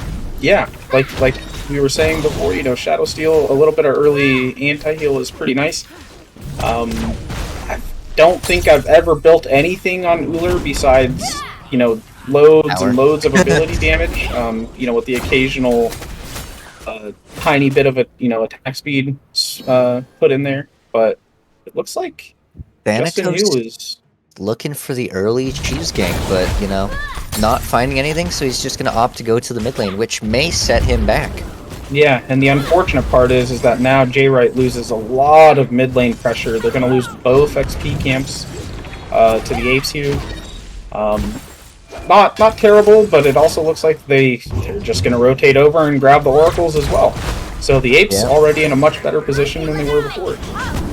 I will agree with you there, and, I may sound biased being a Suki player and all, but I do like Suki's mid 2v2, the ability to throw the Caltrops out, the ability to throw your Shadow Steel Shuriken through the whole wave. I like that ability, it helps your mid lane clear as, hold that thought, Boomhev getting very low, but he's just going to be like, hey, I'm Hercules, I'm a back. Yeah, kind of interesting. I feel like Hercules has the ability to interrupt a lot of her abilities. I know she is she knock-up immune in her 1, I believe? Yeah, So- it's in her 1 and in her shield. Yeah. Yeah. So But both of those abilities easily interrupted by Hercules' dash. we do see lurking around, but Ada and Feller are going to pick up the first split on NMR, returning the favor from game 1 of being like, hey, you first blooded me, it's my turn. Very nice. And it looks like the mid laner is even here to help Boomhev secure his blue. Yeah. But we do see some fighting on the opposite end of the map, but an Irish Panda deters them from killing his support, and they might be on the receiving end of his rage. Oh, one more auto, one more. No. That was wild. Jay right here, Jaw, if he would have hit that, he definitely would have cleaned up an Irish Panda. Irish Panda playing, being a little ballsy there. Playing with literal fire, being a god made of fire. Yeah. Definitely not the way I would have expected him to be playing this game after that game too, but I like it. You know, if you have the confidence to continue on into the next game, keep that mental up. Unfortunately, it does look like they're going to invade and take his purple buff. So, you know, a little unfortunate for Panda there. However, like I was saying, the Apes off to a much better start this game as opposed to game 2. And their picks here should allow for them to transition pretty well into mid to late game. You know, if they can just continue on with this early game, you know, not dying, maybe picking up a few kills here and there, they should be off to a really good start to the mid to late game. I agree with you. Uller looking for something on this Soul and taking a lot of Damahe. Thanatos up in his hovering death, but he is going to feel... there's a... Oh, I'm sorry. It was the Morgan turning into the Nike. Oh, no. Sorry, I thought the solo lane had rotated over to the duo lane at 4 minutes into the game. Wow. Thanatos, you know, Mr. Justin Who himself, definitely taking advantage of the fact that this man is level 5 already. Opts to ult into the duo lane. They snag 2 kills over there, so really good for the Reapers to understand that they need to do something to kind of to quell the bleeding. And they do a really good job of it. You know, the Reapers, they always look confident in baiting in the enemy team, and they seem to be communicating incredibly well. They just need to continue to do that. And again, like I was saying before, it looks like they already took the Gold Scorp. The Fire Scorpions the Fire Scorp and the Gold Scorp are just now starting to spawn in. I'd like to see them ward over there and again, you know, get some good pressure in the duo side. They're kind of just... Well, sorry, I thought the Nike had stolen that for a second because Hercules just wasn't picking it up, but... I'm glad we both thought the same thing and I wasn't looking crazy for about to be like, yeah, did she steal it? And it looks like they have this purple buff timer and this Soul is going to be, as they would call it, a sticky wicket. Oh, no. Oh, wait, I'm sorry, she can just go through a wall? Wow. I didn't know that. I 100% didn't know that either. You learn something new every day. Yeah. Oh, that was a good emoji, but Tiamat ready to rumble and looking at this Uller. But there's a Thanatos who has some toast. And we do see the other Omar picking the kill onto Justin, who keeping this aggression up as he looks to aggress on the enemy team. Out comes his beads, and Tiamat has her ult back up once again. The other Omar picking up a double there. Could he possibly go for the triple? Maybe the quadra kill. And Omar gonna go back under his tower and think about his team's deaths. Yeah, the Apes, I feel like they had a really good position there, and then the Reapers, you know, they took it back. They were in an even better spot, and then all of a sudden, the other Omar just started smacking people around. Man, picks up a triple kill, evens up the game once again. They're barely here about maybe 1,000 gold down. No, 500 gold. I'm sorry. Wow, it's climbing back in their own direction. Okay. Yeah. Anyways, the Scorpions are still available. That was The next, just one more wave syndrome strikes, and you know, we don't like to see that around here. We like to see people dying for those faults, and you know, NMR does fall for that one. Anyway, what do you think turned that fight? You know, we saw the Reapers being the aggressor, they're ulting in and everything, but then we see the other Omar just come in and clean house. Yeah, that ult, I believe, gives him some protections or damage mitigation. I'm not sure which one it is.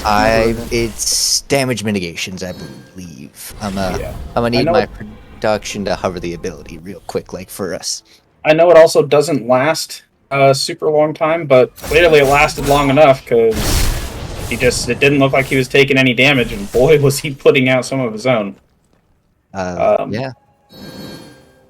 Suki Omiol. Yeah.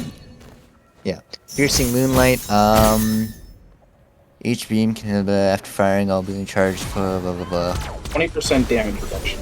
That's actually crazy. Mm-hmm. And we do see Boomhev launching his ult down the lane of Yamoja ult. Suboptimal, not in the optimal position, but he is Nike, so he could just push forward. And he is, other Omar, going to be in a spot of bother and maybe not in the position he wants to be. Out comes another Nike. I feel like that DJ Khaled song of Another One. Yeah, no, that was a good transformation there by Jay Wright. Really taking advantage of the opportunity to turn into Nike. Really gets his team out of a poor situation that they were in. That's four ults down for the Reapers and 4 ults down for the Apes. Yeah, as we do see, the other Omar is lying in wait for NMR to make a mistake, and NMR doesn't know he's there, and he is going to feel a lot of damage. Jeez. This is why I play Sukiyomi. Yeah, that was wild. And we do see AWSN failure getting in a sticky problem, but Clapdash being able to be procced twice gets him out. Well, the Apes, they kind of started to falter a little bit, but it looks like they're back into a solid position. I don't know. Maybe get this gold scorp down and start. Ooh, Justin Who picking up the kill on AWSN failure, wanting his green buff instead of backing, then maybe clearing the green buff. The hovering death comes out, but he's under the tower, and it is a very poor decision on Justin Who, and he will pay the price. Yeah, I don't think I would have blamed Dragon there if he last spammed just a teeny tiny bit. Justin Hu getting a little bit ahead of himself, now sitting 2-2-2. And Tsukiyomi now at a solid 4-0-1. The other Omar really, really wanting to turn around that Game 2 performance, looking solid on the Tsukiyomi pick. Again, though, I definitely would like to start seeing some pressure on these objectives. Gets tons of wards put out here in the duo lane. Let's start getting a lead, and let's start making it a lead that the Reapers just can't get in front of them. We do see they're looking to invade the buffs, and Dragon could possibly be on the receiving end of a stun, or I'm sorry, I forgot it was a Tiamat who could just turn into ground stance and just get about 1 billion mitigations. I thought it was a different god for a second there because he took forever to kill. As we do see the other Omar getting dropped back in, him having to beat, and we do see the Thanatos going up, going on to the Soul, but is this Soul gonna fall? The other Omar getting his ulti back up, gonna deal a lot of damage, but not gonna be enough. Thanatos silence coming out. Closing a little bit too late on that close there, and he may actually fall here to NMR. Instead, they're opting to pick up the red buff and possibly go for the Gold Fury Scorpion. Yeah, this, I don't know if you saw that, but Thanatos was looking mighty low there for a second, and he just went all the way back up to full health. This Death Scythe really, really doing some work here. Actually back in my controller days, I used to main Thanatos, and I remember one-shotting someone with a scythe. Wow. Yeah, it's fun and interactive gameplay to just come out of hovering death and just hit someone with a scythe.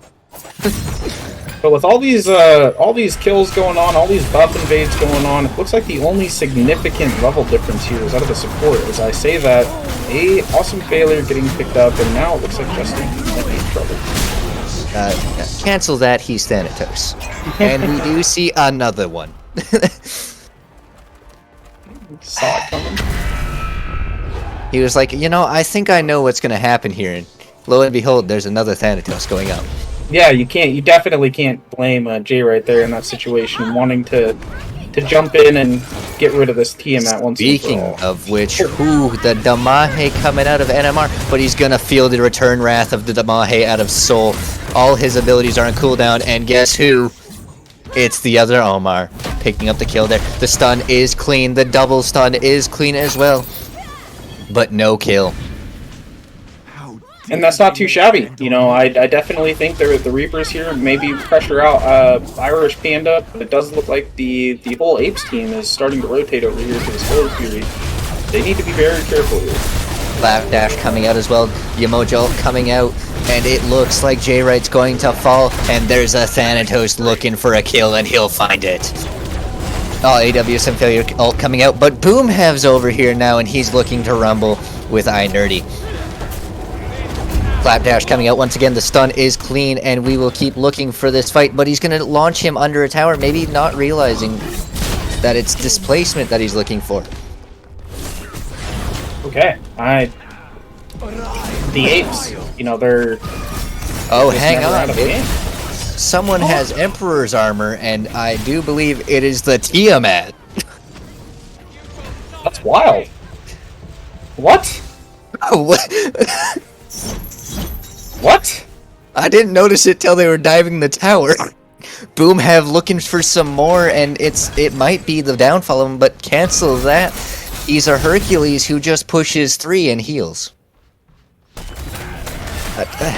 Dude, I'm still why are you building Emperors on a mid? I don't know. I mean, clearly it worked. The tower did no damage to anybody, but that's spicy, man. That is... I mean, if it sounds... Just because it works doesn't mean you should do it, though. This is... I'm gonna give him props, I guess, because like you're saying, it's working, but it's... I don't know if you remember that saying, but if it's stupid and it works, it's not stupid. Right, yeah. Which Thanatos is this? Is this the J-Right Thanatos, or is it the, it's not the Justin Booth Thanatos, it's the J-Right Thanatos. Well, he went up into his own. I see. The difference in Thanatos is one will dive a tower, the other will not, but he looks for the kill onto the other Omar, and they find it. J-Right confirming the kill there. AWSM failure in a spot of bother, but the clap is clean. But he could still be dead, and Thanatos scythe hits like a truck. Yeah, and takes no prisoners. The Apes, they keep putting themselves in these really good positions, and then somehow manage to make a small, tiny mistake, and it just completely goes in the Reaper's favor every time. Now on top of getting the gold Fury, it looks like they're also going to pick up the Fire Scorp as well. They're sitting on a solid 3K, almost 4K gold lead. It seems like not too long ago we were talking about how the Apes were in a really good position to just, maybe roll a little bit out of control like the Reapers did last game, but now, I don't know. It looks like the Reapers, understood the position the Apes were pushing for. They rotated over to gold as a whole team. I feel like it's one little mistake that's leading into each team's, loss in a team fight, win in a team fight. Each team making little errors that the other team capitalizes on. Mm-hmm. But I want to talk about Dragon's build. I'm really interested by this build. He's got Soul Gem Emperor's armor into, I believe it's a Pythax piece. Mm-hmm. Is he gonna go into a Typhon's Fang to just get a power spike, or what is he doing here? I'm not sure. I don't even know if I care to speculate on what items he's going to build next, because I feel like I'm just going to be wrong on every item I think he's going to build. It's interesting. I don't even know what to say about it, to be honest. It's not terrible having a tanky Tiamat, I just, in my opinion, I feel like there's better defense items to build. If you're gonna build a defense item, why Emperors, especially on a mid? Um, I'm struggling, man. I am confused. I am intrigued. Is there an emotion that combines those two? Like, it's working, but it's not working. Yeah. I assume the thought process is tower diving a lot, because why else would you have Emperor's armor? But really, the only tower diving we're seeing going on happened in duo, and it happened once.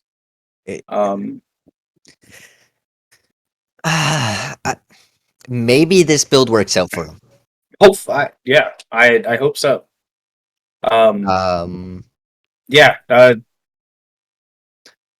Uller going the crit was also interesting to me as well, but that also seems to be slightly kind of working. Both these teams just going interesting build paths, but they're still kind of even as far as the kill departments go. It's just this gold and XP difference that's really working out in the Reaper's favor at this point. Thanatos sitting at 6-3 and 4, looking pretty solid. The other Omar we were talking about, I feel like 10 minutes ago, this man was 4-0 and 1, and he's now 4-1 and 2. I'm pretty sure that Tsukiyomi's mid game is his only struggle. I would have to agree with you. Like, your early game is solid, your late game is solid, so you have to find a weakness in Tsukiyomi somewhere, and it's got to be his mid game when you're kind of like... You're looking for a power spike, and the reason I'm talking about his mid game now and bringing up a power spike is it looks like he's going black. Maybe he wants some extra survivability or cooldowns. That HP might be the answer he is looking for, but hold that thought as AWS and Failure looks to be executed, and it is clean. But hang on, there's another Thanatos in the skies looking for some tasty blood. Fortunately, he doesn't capitalize on it. And we do see the other Omar going in. Maybe he picks up a kill here, and it almost was onto a very low health bar, J-Run. Yeah. Really getting killed there as well, very unfortunate. As the fight just keeps aggressing under a T2 tower, and J-Right being sustained by this Umojo. Are we going to see a Curse Donk? I hope so. It does look like they do have a Curse Donk actually on the emoji. Why does not on the other team? Oh, okay. Hold up. Did she go Curse Donk first item? Or first relic? Okay. Well, hold up. This Tiamat is just getting more and more interesting because she's got a Curse Donk now. What are we gonna see next out of a Tiamat?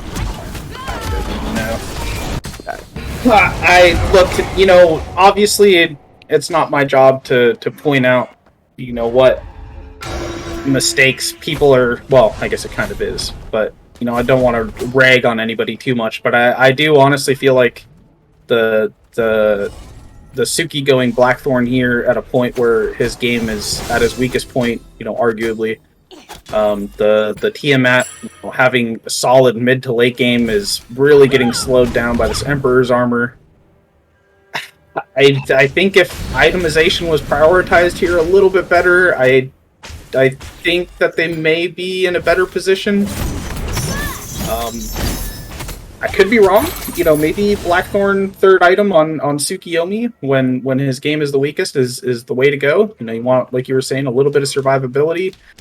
I would tend to lean the other way. I think I'd want more damage on my damage dealer, especially one that is known for dealing tons of damage in grouped up team fights. As we say this, we see a Thanatos going up in the air once again. Justin Who gonna help secure that kill, but J-Ray gonna clean it up fully.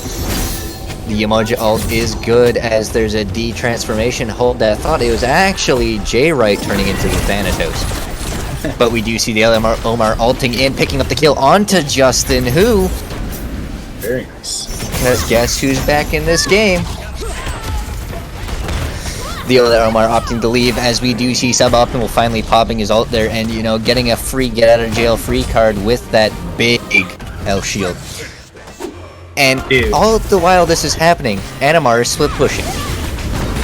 You know, the Apes had a really, really solid pick on Justin Hu. Definitely overstayed their welcome. You know, they just got a delayed, I believe that was a delayed deicide. I could be wrong, but I'm pretty sure it was. And, oh my lord, Omar dies again. Well, as you can That's tell, the delayed deicide.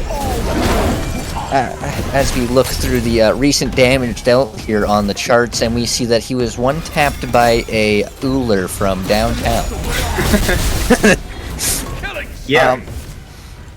You know, like I was saying, the Apes were in a really good spot there. They got a pick on the Thanatos. They definitely should have just given up the tier 2 tower in mid. They probably could have put up a solid defense on the Phoenix, but instead they wanted to commit to the team fight. And they got wiped. And now the Reapers, instead of the Apes having like a, you know, maybe a potential to come back into this game, the Reapers are just putting this really, really far out of their grasp. Huge gold deficit now. It's 12k, 17k XP difference. I feel like this is we were at this point in the game, in game 2, I believe they were ending. No, they attempted to end. I believe you would be correct there, as, you know, the question has to be asked. Is this game able to be brought back for the Apes? You know, you're 12k down. Are you gonna... I know no game is ever fully lost, as we've seen, like, some people have thrown a 20k gold deficit. So is this game a wash for the Apes? I'm gonna lean more towards no, because they do have really, really good Phoenix defense, but unfortunately they're just not using it to that potential. You know, they keep trying to fight outside of the Phoenixes. Tsukiyomi, really annoying to deal with on Phoenix pushes, even tower pushes. Tiamat and Terra, just insane at keeping people at bay. But unfortunately, you know, they already have 2 Phoenixes down. The Reapers can definitely afford to slow play at this point if they want to. I don't think they should. I think they should just continue to W key and W key. They have a huge advantage here. They have 2 Phoenixes down for the Apes. They haven't been dying very often. Fire Giant is about to come up. They're positioning for this tier 2. I think they take this tier 2 back up to Fire, back, regroup, and they should be able to end the game. Barring, you know, a clean engage by the other Omar and Ooh, that's potentially, you know, a huge ult by the Terra, I guess. You know, we talked, I think I briefly talked on this in game 1, but Eric has the ability to ult 10 people. If she positions correctly. And I have never, in my entire time playing Smite, seen a Terra ult so perfectly it has hit 10 people. You gotta watch some of my clips then, homie. I got you. Anyways. So, do you think it is possible that this Terra could ult so perfectly that she is gonna just catch her team, the enemy team, and just turn that fight for them? You know, with Fire Giant, I don't know that even if she does get a solid ult, and even if her team positions really well, I still don't think that they're going to be able to overcome the you know, Sub's ability to slow everybody and to hit everybody with his ult. He's going to get a huge shield. You know, Jay Wright having the opportunity to also turn into Terra if he'd like, which I would think would be nice, you know, for his team. It's a healing and whatnot. But it looks like they're going to sit here and try and take this last remaining Phoenix. As I say that, it looks like look, they respawned in mid is about 2, but they are just running this fight. They are, but Boomhev gonna pick up a return kill there as Justin, who is under distress here from Boomhev, just running at him. But you know what's gonna happen is the entire Reapers team is gonna turn around and say, no, this is our job. Yeah, and this seems to be a reoccurring issue with the Apes as they overextend. You don't need to do that, man. Your Phoenix is still full health. Just come back. Maybe they're concerned about the Damahe coming out of people. But Gee. okay, Justin. You don't need to run into an entire fountain. But we do see that this teammate is trying her damnedest to hold the defense, hold the line type scenario here, but she is going to fall, and this could be a game. Dragon gonna pick up a very late kill onto iNerdy, but that's gonna be a game. You know, besides the interesting build paths by the Tiamat and the Tsukiyomi, the most glaring issue that I noticed here for the Apes is overcommitting to team fights. You know, you gotta getting a pick is good. You don't have to try and run down the rest of the team after getting one pick. Reset, back up, see what options you have available to you.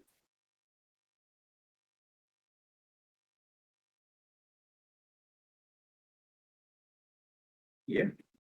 NMR only having 2 wards. Okay. Oh, Andrew, right. Only having 2 wards. Interesting. Yeah. You know, Look at that healing done by Umoja, though. That's solid. Umoja keeping your team alive. The other Omar having such a good early game. I thought it would, propel into his mid game where he's gonna fall a little bit. But he just didn't carry that through like the way I thought he would. Mm-hmm. Jay Wright using the Morgan to her fullest, double Thanatos ult. Confusing me with, thinking there was a solo lane rotate at 4 minutes in the game. Right.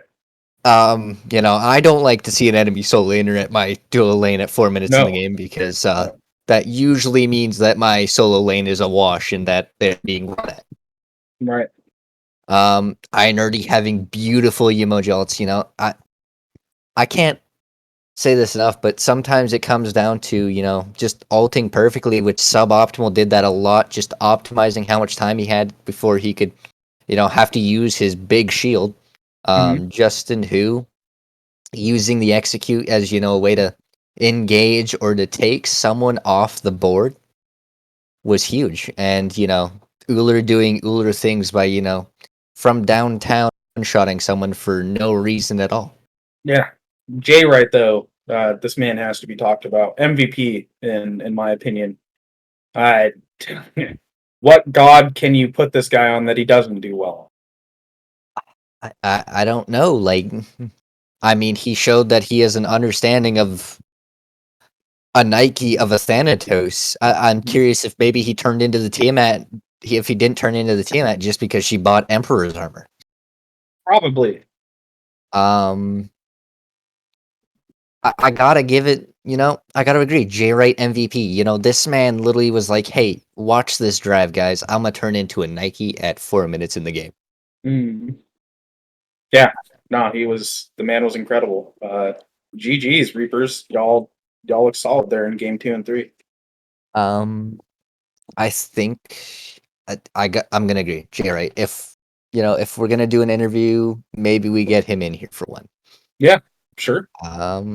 Let's snag the man himself. I think we're gonna go to a quick break, and then we'll be right back with an interview.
Welcome back, everyone. We're here with Jay Wright, who had a amazing game on that Morgan, and I just got to say that was awesome to cast and watch. Thank you. I gotta ask. My first question is, how do you have a limit on your god pool, J-Ray? Not really. Like, I'll play whatever, except I can't really play hunters. I just don't really enjoy them. But right now, like mages, I haven't really got to play mages that I like to play. Like, I like Janus, I like Merlin, but they're not so good in some of the comps we've had so far. But For sure. so we're just picking what's good into stuff right now. Off the back of that, we saw you at 4 minutes in the game turn into a Nike.